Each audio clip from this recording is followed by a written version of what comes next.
Acute coronary syndrome का निदान। Electrocardiography (ECG) और रक्त परीक्षण। ईसीजी और कुछ रक्त परीक्षण आमतौर पर कुछ घंटों के भीतर निदान की पुष्टि कर सकते हैं। इलेक्ट्रोकार्डियोग्राफी (ईसीजी) सबसे महत्वपूर्ण प्रारंभिक नैदानिक प्रक्रिया है जब डॉक्टरों को एक एक्यूट कोरोनरी सिंड्रोम का संदेह होता है। यह प्रक्रिया प्रत्येक दिल की धड़कन को उत्पन्न करने वाले विद्युत प्रवाह का एक ग्राफिक प्रतिनिधित्व प्रदान करती है। कई मामलों में यह तुरंत दिखाता है कि किसी व्यक्ति को दिल का दौरा पड़ रहा है। Cardiac marker. रक्त में कुछ पदार्थ के स्तर को मापने से डॉक्टर को एक्यूट कोरोनरी सिंड्रोम की पहचान करने में मदद मिलती है। ये पदार्थ आमतौर पर हृदय की मांसपेशियों में पाए जाते हैं, लेकिन रक्त में तभी निकलते हैं जब हृदय की मांसपेशी क्षतिग्रस्त या मृत हो जाती है।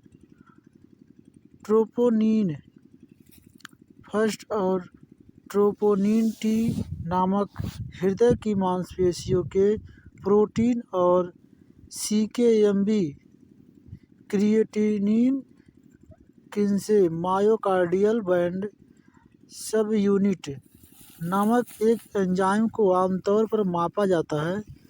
दिल का दौरा पड़ने के 6 घंटे के भीतर रक्त का स्तर बढ़ जाता है और कई दिनों तक बढ़ा हुआ रहता है। कार्डियक मार्करों के स्तर को आमतौर पर तब मापा जाता है जब व्यक्ति को अस्पताल में भर्ती कराया जाता है और अगले 24 घंटे के लिए 6 से 12 घंटे के अंतराल पर मापा जाता है।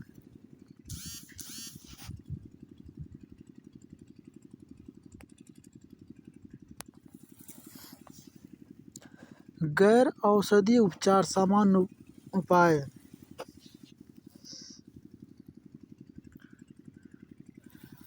क्योंकि शारीरिक परिश्रम, भावनात्मक कष्ट और उत्तेजना हृदय पर दबाव डालते हैं और उसे हृदय पर दबाव बनाते हैं।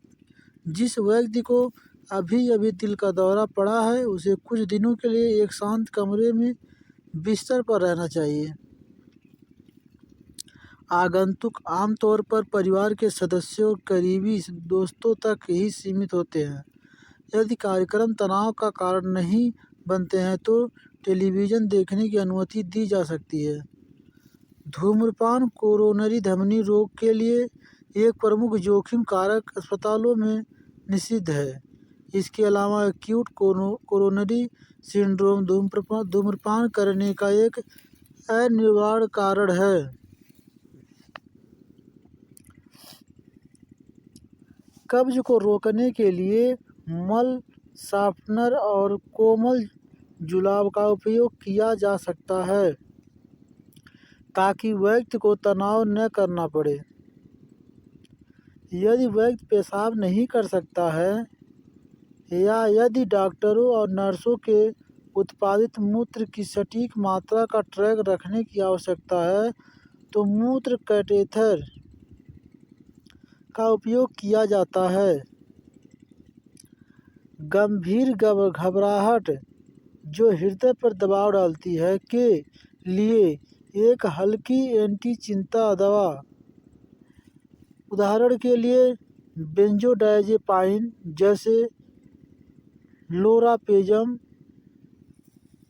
लोराजेपम निर्धारित की जा सकती है।